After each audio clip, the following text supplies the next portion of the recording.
Gledate Gorenjska poročila na GIF TV. Hvala lepa in lepo pozdravljeni. Zdaj v zadnjih 2 dneh se je v medijih, dvigalo precej prahu glede zakona o evidentiranju delovnega časa. Zato mi dovolite, da pojasnim par stvari o tem zakonu. Danes sem s tem razlogom tudi pod točko razno na vladi odprl temo in podal informacije, da spomnim, kako je do nastanka tega zakona prišlo. Zdaj prvo, kar bi rad povedal, je, da je to eden od zakonov, ki je pristal vse faze potrjevanja. Nastal je v ekonomsko-socialnem svetu, potrdila ga je vlada, zaključil se je v parlamentu in pred uveljavitvijo smo mu dali pol leta časa, ravno zato, da ne bi do takih komplikacij, kot jih ta teden vidimo, prišlo. Ampak bom skočil na začetek. Zakon ima dolgo zgodovino. Pripravljale so ga 3 vlade. Začela ga je pripravljati Ksenija Klampfer, ministrica za delo v času Šarčeve vlade. Njeno delo je nadaljeval Janez Cigler Kralj, minister v času Janševe vlade, ki je zakon poslal v ekonomsko-socialni svet. Tam pa se je zakon zataknil do mojega prihoda na ministrstvo. Mi smo poleti leta 2022, ko sem tudi sam nastopil funkcijo, naredili 2 stvari. Prvo, to je bil čas, ko sta se zgodili 2 odmevni aferi.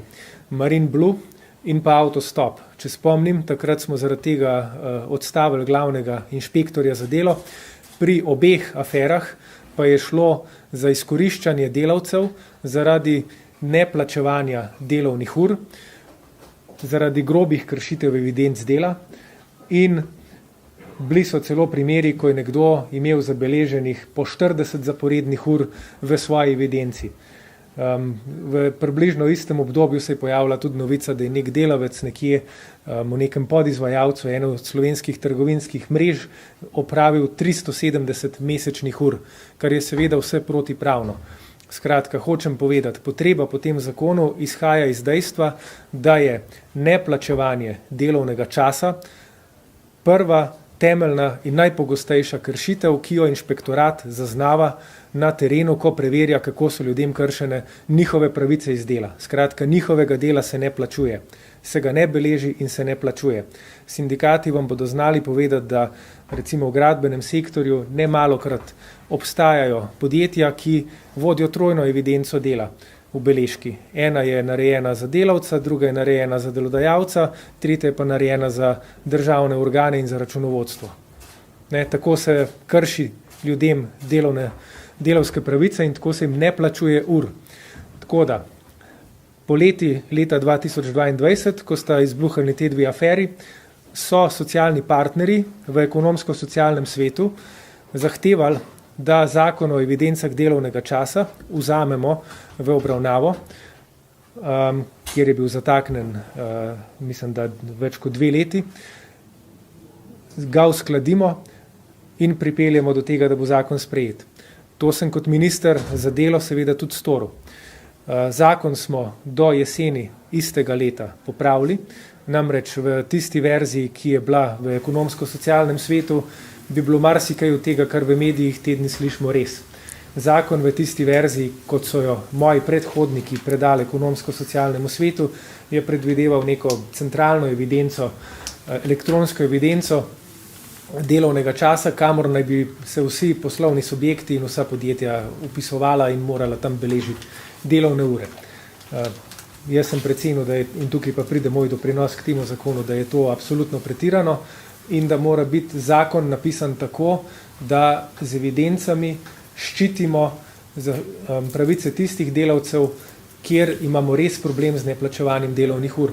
Zato smo zakon postavili na glavo in bistveni del je njegov 19.a in b člen, kjer piše, da se elektronska evidenca uporabi, ko inšpektorat za delo ugotovi kršitve in takrat lahko kot sankcijo izda podjetju, ki je kršitelj delovnega časa in ljudem ne plačuje ur, da mora uporabljati elektronsko evidenco, ali pa B, če sindikat v podjetju predlaga poslovodstvu, naj se zaradi kršitev delovnega časa in neplačevanja ur takšna evidenca uvede. Če jo delodajalec ne uvede, mora o tem obvestiti inšpektorat, da inšpektorat preveri, če je vse v redu. Tako je zdaj zakon postavljen. Vse ostale stvari, o katerih je ogromno govora v javnosti, od malice, vprašanja, ali se funkcionarji štemplajo, ali se SP-ji, ali se beleži delovni čas, vse te stvari ostajajo takšne, kot so bile prej, in evidence delovnega časa beležimo že nekaj desetletij. Obstoječ zakon je konec koncev star 18 let, narejen je bil leta 2006. Toliko mogoče za uvodne informacije. Zdaj pa o procesu tega zakona. Kot rečeno, zakon so pripravljale 3 vlade, sam sem ga ob aferah zaradi neplačevanja delovnega časa prevzel iz ekonomsko-socialnega sveta, ga uskladil s socialnimi partnerji, tako delodajalci kot sindikati so se jeseni leta 2022 z zakonom strinjali, če smem citirati gospoda Gorenščka. Takrat je rekel, da je bil pri tem zakonu narejen velik korak naprej in dosegli smo besedilo, ki je sprejemljivo za vse 3 strani. S tem je bil postavljen tudi model za reševanje vseh odprtih vprašanj in prvi korak k zaupanju med pogajalskimi partnerji. Potem, ko smo imeli soglasje obeh strani, delodajalske in sindikalne, smo zakon prenesli na vlado, tam je bil potrjen, če se ne motim, brez glasu proti, in v parlamentu so ga potrdile vse koalicijske poslanske skupine. Skratka, zakon je bil do tega tedna neproblematičen. Zdaj pa tako, kako naprej? Glede na to, da obstaja zaradi točnih in netočnih poročil veliko nezaupanje v ta zakon, mi zakona ne bomo ustavljali, ampak se bo uveljavil z ponedeljkom, kot je to predvideno. Tudi ga ne moramo ustavljati, ker pač država ima svoje procese, kako se zakonodaja sprejema. Ta zakon se je sprejemal od leta 2019. Bomo pa naredili naslednje. Odprli bomo mail z naslovom evidence.mddsz@gov.si, na katerega bodo lahko vsi, tako zaposleni kot podjetja, ki bodo naleteli na kakršne koli težave pri izvajanju tega zakona, nam v naslednjih 3 mesecih sporočili svoje komentarje, opažanja, predloge. Naše strokovne službe bodo to pregledale in po potrebi bomo zakon čez 3 mesece ponovno odprli in ga popravljali. V teh 3 mesecih bo inšpektorat za delo pristopal na terenu predvsem svetovalno, se pravi svetoval podjetjem, kako naj se nov zakon uporablja in ne bo seveda izrekel sankcij tam, kjer niso potrebne. To želim podčrtati. Ta zakon ni namenjen temu, da bi omejeval svobodo komorkoli. Ta zakon je namenjen, in zato smo ga tako postavili, da ga v bistvu inšpektorat izreče kot sankcijo, v tistih panogah, kjer se ljudem delovnega časa ne plačuje. Ta zakon je narejen zato, da zaščiti osnovno pravico, to je pravico do plačila delavcu, ne zato, da bi komorkoli omejeval svobodo. In na ta način ga bomo tudi uporabljali. Če se ne bo uporabljal na ta način, ga bomo popravljali. Ampak to je smisel tega zakona. Zaščita plačila za upravljeno delo. To je smisel tega zakona. Zdaj pa mogoče, če za konec odgovorim še na par stvari, ki se pojavljajo v javnosti. Prvo vprašanje je, kako se evidentira malica. Malico delodajalec opredeli v svojih internih aktih, koliko časa traja in tako naprej. In znotraj tega ni nobenih novosti, kar se tiče evidenc. Kar se tiče funkcionarjev, vprašanje je, če se bomo funkcionarji tudi po novem štempljali. Hočem še enkrat poudariti.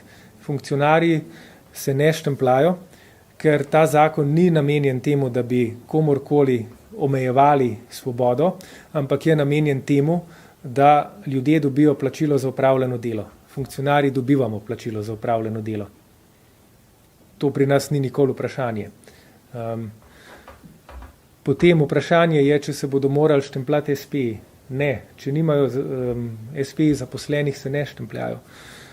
In vprašanje je, kdaj se uporablja elektronska evidenca, ki je v bistvu edina resna novost v tem zakonu.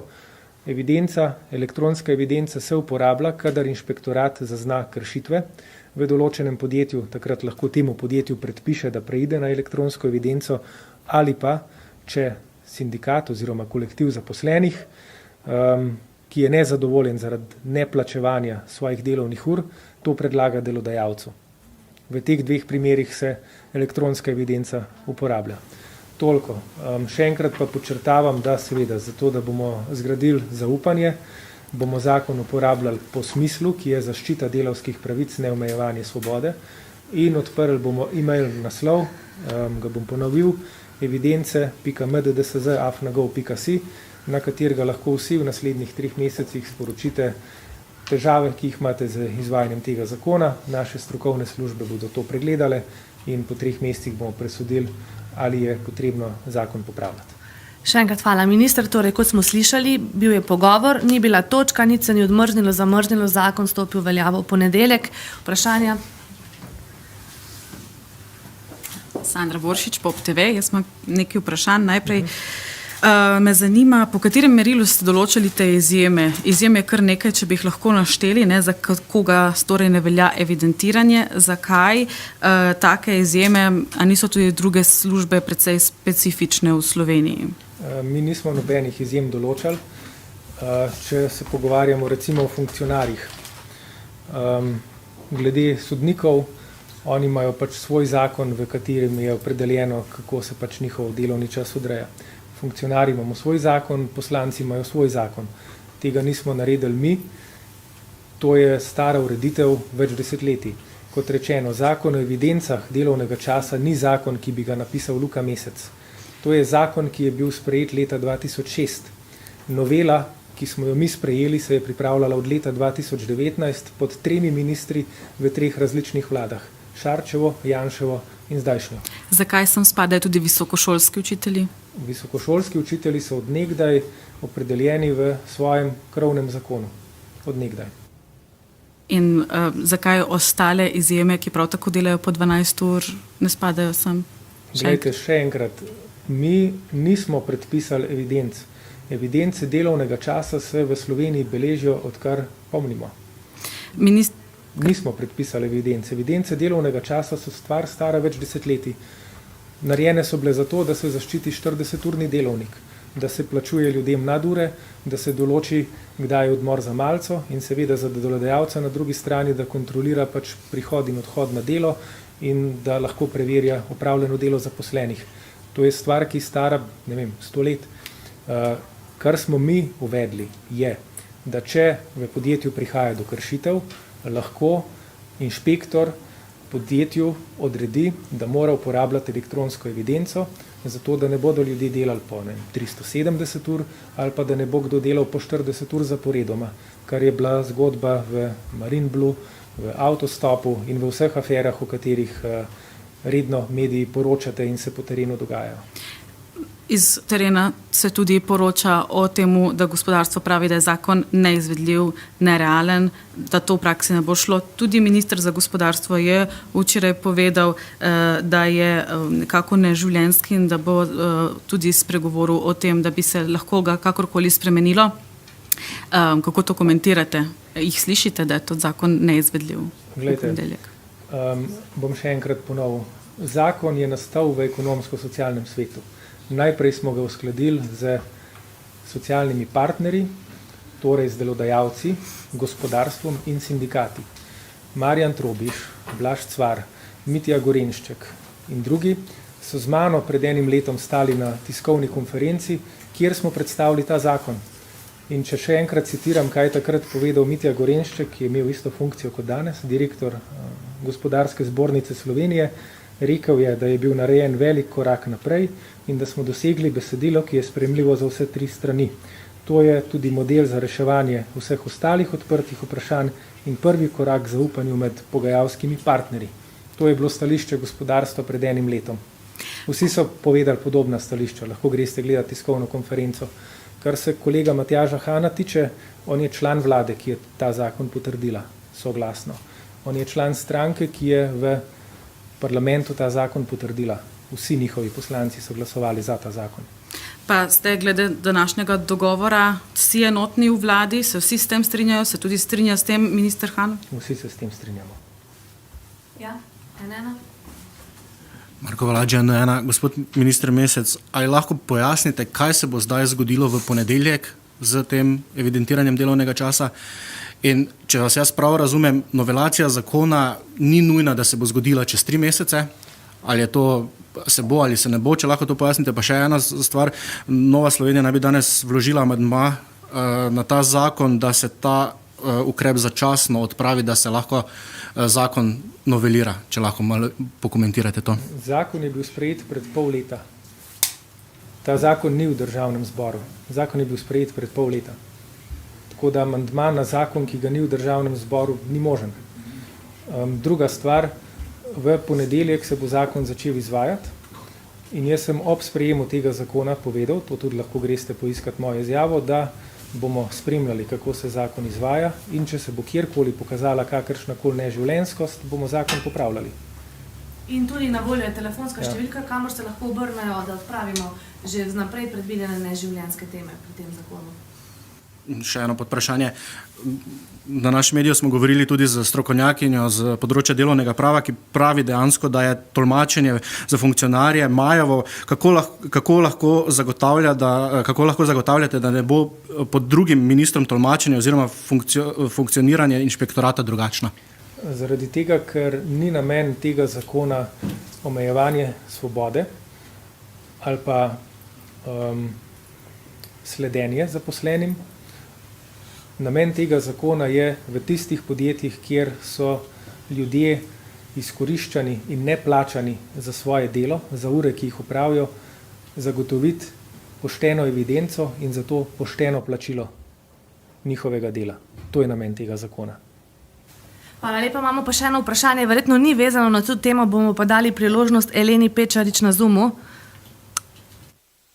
Gospa Pečarič, da vas vklopimo, vas še ne slišimo, počakajte sekundo, vklapljamo. Ja, pozdravljam. Luka, jaz sem prej hotela postaviti vprašanje ministru Boštjančiču, pa mi je prišel, ker mi ste dali besede, bom pa vam postavila. Sicer v obravnavi je bil zakon o invalidskih organizacijah, samo en teden je bila javna razprava, nekaj organizacij se nas je ostro odzvalo in sicer vi ste predvideli že kar v letu 24 in 25 vsako leto po 250 000 evrov za nosilnost, to organizacijo, ki naj bi zastopala ali govorila ali bila edini sogovornik vlade v imenu vseh invalidov, kako to sploh lahko zagovarjate. Mislim, od kje vam je to padlo na pamet. To najprej to, potem pa vam še nekaj vprašanj. Okay, to je tiskovna konferenca o evidentiranju delovnega časa. Jaz sem pričakoval vprašanje na to temo, na vprašanje, ki ga postavljate, lahko odgovorimo ob primerni priložnosti za to oziroma pisno. Hvala lepa.